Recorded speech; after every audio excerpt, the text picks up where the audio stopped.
ఇది కొత్తగా మా ఇంటికి వచ్చిన ఎయిర్ ఫ్రైయర్. అయితే ఇందులో మనము అన్ని ఫ్రైలు, రోస్టులు అవి చేసుకుంటుంటాం కదా. అవి డైరెక్ట్గా ఫ్రై చేయడానికి చికెన్ అనుకోండి, మటను, ఫిష్, ఆలు, ఏవైనా సరే చిప్స్ అలాంటివి మనం ఆయిలీగా ఉండేవి పెడతాం కదా. ఇప్పుడు ఇందులో కూడా అంతే, ఇందులో కూడా ఫ్రై చేస్తుంటాం కదా. సో వీటికి డైరెక్ట్గా గ్రీస్ అంటుకోకుండా నేను ఈ లైనర్స్ కొన్నానండి. దీన్ని బటర్ పేపర్ లేదా పార్చ్మెంట్ పేపర్ అని కూడా అంటారు. మనం ఏంటంటే ఏదైనా ఫ్రై చేసుకునేటప్పుడు ఈ పేపర్ పెట్టేసి ఇంకా వీటిపైన పెట్టడం.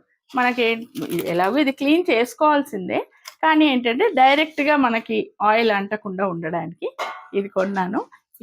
ఇదిగోండి, 50 పైనే ఉన్నాయి, నాకు చాలా తక్కువ రేట్కే వచ్చాయి. ఇదిగోండి, ఇలా మనం ఏది ఫ్రై చేయాలన్నా ఈ పేపర్ మీద పెట్టేసుకొని, లైనర్స్ అనమాట బేసిక్గా ఇవి లైనర్స్. ఇలా ఫ్రై చేసుకొని వీటికి ఏదైనా గ్రీస్ కానీ ఏదైనా అంటినా ఇది డిస్పోజ్ చేసేయచ్చు.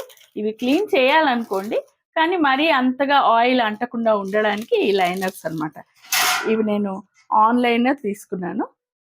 మీకు ఎవరికైనా ఉపయోగపడుతుందని ఈ వీడియో. బాయ్.